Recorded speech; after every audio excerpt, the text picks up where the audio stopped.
Hello दोस्तों। तो कैसे हैं आप सभी लोग। तो स्वागत है आप सभी का हमारे इस नए वीडियो में। तो हम जैसा कि पिछले वीडियोस में पिछले वीडियो में हमने जो पॉलिटी के 3 से 4 लगभग वीडियो डिस्कस किए हैं। ठीक है, तो उसमें हमने इसका जो पिछला वीडियो था तो उसमें हमने देखा था कि एक तरीके से जो प्रश्न काल होता है, ठीक है, प्रश्न काल को हमने इसमें अच्छे से समझ लिया था। ठीक है, और इससे जो पहले भी हमने एक तरीके से जो जो वीडियोस पॉलिटी के हमने डिस्कस करे हैं, तो उसमें हमने लगभग लगभग बहुत सारी चीजों को यहाँ पर क्या किया है, तो बहुत सारी चीजों को हमने यहाँ पर डिस्कस कर लिया है। ठीक है, तो उसमें हम जैसे कि हमारा यहाँ पर दिख रहा है कि हमारा इंडियन पॉलिटी और यूनिट 5 चल रहा है। ठीक है, यूनिट 5 में हमने समझे थे कि इसके कार्य क्या क्या होते हैं। ठीक है, कार्यकाल किस तरीके से कार्य संचालन होता है, उससे क्या क्या विषय उत्पन्न होते हैं, ये सब चीजों को हमने यहाँ पर डिस्कस कर लिया था। तो आज के इस वीडियो का हमारा अगला टॉपिक है शून्य काल का इतिहास। ठीक है, शून्य काल का इतिहास। तो इसको हम यहाँ पर लिख देते हैं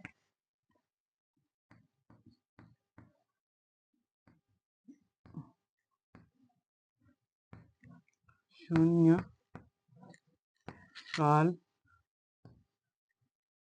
का इतिहास। शून्य काल का इतिहास, ठीक है, शून्य काल।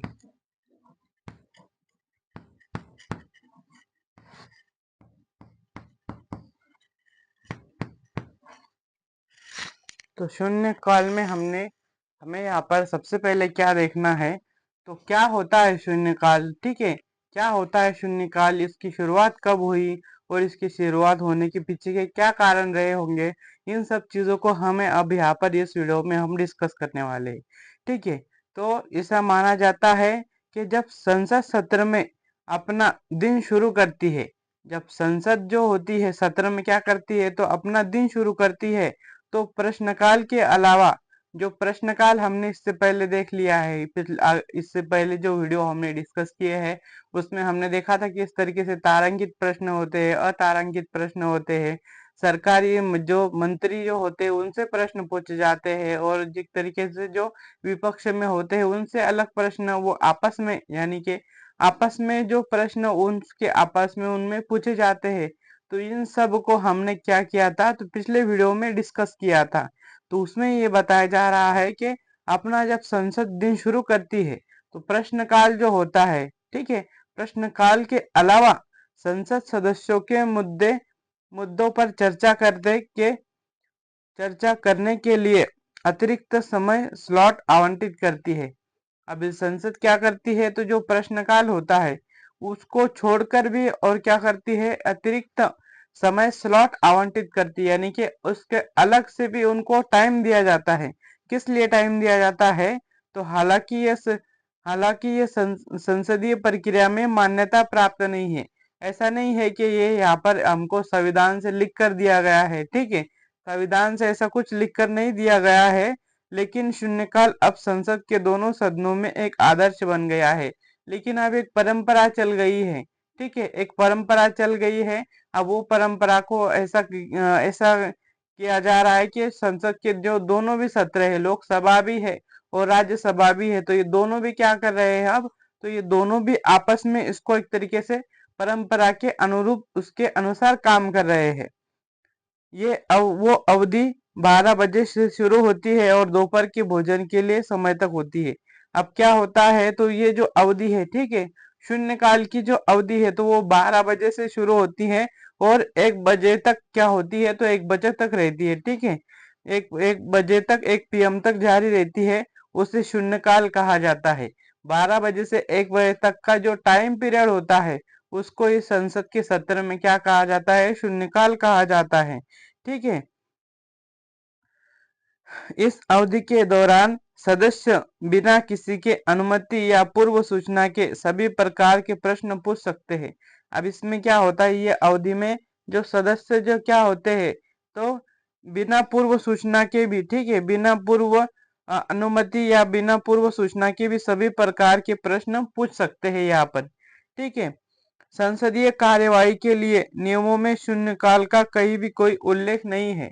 अब ये जो शून्यकाल का जो टाइम पीरियड है, तो संसदीय जो कार्यवाही हमारा, तो उसमें एक कहीं भी इसका उल्लेख नहीं मिलता है। ठीक है, शून्यकाल का ये नाम 70 के प्रारंभिक वर्षों में समाचार पत्रों में तब दिया गया जब बिना पूर्व सूचना के अविलंबनीय लोक महत्व के लिए विषय उठाने की प्रथा विकसित हुई। अब 70 के दशक में क्या हुआ, तो जो प्रारंभिक 70 के दशक के यानी कि 1961 से लेकर 70 तक के जो भी वर्ष थे, प्रारंभिक वर्ष थे, तो उसमें क्या हुआ कि बिना पूर्व सूचना के अविलंबनीय यानी कि जो लोक महत्व के जो विषय थे, तो उनके लिए क्या हो गया, तो वो विषय उठाने लगे संसद में। ठीक है, संसद में उठाने की प्रथा विकसित हो गई वहां पर। तो प्रश्नकाल के समाप्त होते ही सदस्यगण ऐसे मामले उठाने के लिए खड़े हो जाते हैं जिनके बारे में वो महसूस करते हैं कि कार्यवाही करने में देरी नहीं की जा सकती। अब जो प्रश्नकाल खत्म हो जाता है और जब शून्यकाल लग जाता है, तो शून्यकाल जब लग जाता है तो सदस्यजन क्या करते हैं, तो ऐसे मामले उठाते हैं जिनके बारे में वो महसूस करते हैं कि कार्यवाही करने में देरी नहीं की जानी चाहिए। ठीक है, हालांकि इस प्रकार मामले उठाने के लिए नियमों में कोई नहीं है, यानी कि यहाँ पर नियम वगैरह कुछ नहीं है। ऐसे नियम जो राष्ट्रीय महत्व के तुरंत उठाए सदस्यों के लिए बाधक होते हैं। अब जो राष्ट्रीय महत्व के जो विषय होते हैं, तो वो क्या होते हैं, तो सदस्य उनको उठाते हैं यहाँ पर। ठीक है, अब इसमें सदस्य एक राजनीतिक संस्था है। अब संसद क्या है, तो संसद जैसा कि हम सभी को मालूम है कि ये राजनीतिक संस्था है। ठीक है, अब जब राजनीतिक संस्था है सदस्य संसद, तो संसद के बारे में क्या क्या बातें और यहाँ पर, तो प्रतिनिधियों से बनती है, लोगों के प्रतिनिधियों से बनती है। अब संसद क्या है, तो एक राजनीतिक संस्था है और लोगों के जो प्रतिनिधि चुने जाते हैं तो उनसे बनती है और सदन की बिल्कुल नियम के अनुसार ही चलाने का प्रयास निरर्थक हो जाता है। और सदन को बिल्कुल नियम से यानी कि नियमों से चलाने के लिए क्या हो जाता है, तो प्रयास जो किए जाते हैं तो निरर्थक साबित होते हैं। क्यों निरर्थक साबित होते हैं, क्योंकि जो सदस्यगण वो होते हैं, तो वो कुछ मुद्दे ऐसे उठाते हैं और जब वो उठाते हैं तो वो बहुत अधिक उत्तेजित वो खुद भी हो जाते हैं, तो उससे क्या होता है, तो वो नियम में नहीं रह पाते हैं। नियम सामान्य विनियम एवं मार्गदर्शन के लिए होते हैं।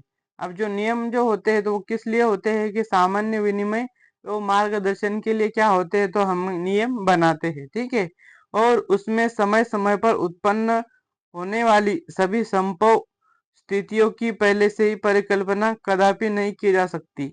और जब हम नियम जो बनाते हैं, तो नियम बनाते समय हम इस बात को नहीं ध्यान में रख पाते हैं कि आगे क्या क्या एक तरीके से स्थितियां उत्पन्न होंगी। ठीक है, क्या क्या स्थितियां उत्पन्न होंगी इसका हम एक तरीके से अनुमान लगाना मुश्किल है, तो इस वजह से होते हैं।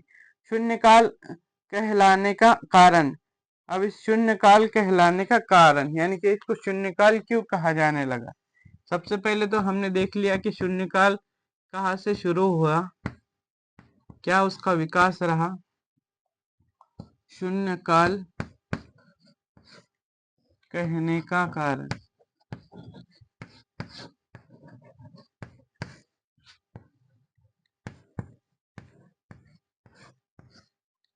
अब शून्यकाल कहने के कारण को हम समझ लेते हैं, क्यों इसे शून्यकाल कहते हैं। तो ठीक है, संसद 0 आवर की महत्वपूर्ण क्षण या निर्णय का क्षण के रूप में परिभाषित करती है। अब जो 0 आवर को जो हमने समझा, तो वो महत्वपूर्ण है। ठीक है, और इसे प्रश्नकाल के अंत और नियमित प्रक्रिया किया जाता है। शून्यकाल प्रक्रिया के नियमित प्रक्रिया की शुरुआत के बीच के समय के अंतराल के रूप में संदर्भित किया जाता है। शून्यकाल प्रक्रिया के नियमों के उल्लेख में नहीं करता है। अब शून्यकाल का जो है तो वो उसका उल्लेख नहीं है, इसलिए यह गंभीर महत्व के मामलों को उठाने के लिए संसद के सदस्यों के लिए एक अनौपचारिक प्रक्रिया माना जाता है। यानी कि ये गंभीर महत्व के जो मामले होते हैं उनको उठाने के लिए सदस्यों के लिए एक अनौपचारिक प्रक्रिया माना जाता है। इसका नामकरण करने के पीछे अन्य तर्क इस तथ्य से पता लगाया जा सकता है कि ये दोपहर 12 बजे शुरू होता है। अभी इसको शून्यकाल या जीरो आवर क्यों कहते हैं? तो ऐसा माना जाता है कि 12 जब बजते हैं ना, 12 से बजने का 1 बजे का जो टाइम पीरियड होता है, ठीक है, तो उसको एक तरीके से शून्य के रूप में क्या किया जाता है, तो लिखा जाता है या पढ़ाया जाता है, तो उस वजह से भी उसको शून्यकाल कहा जाता है। अब शून्यकाल के नियम, ठीक है, शून्यकाल के नियम, तीसरा पॉइंट है हमारा शून्य काल, शून्य काल के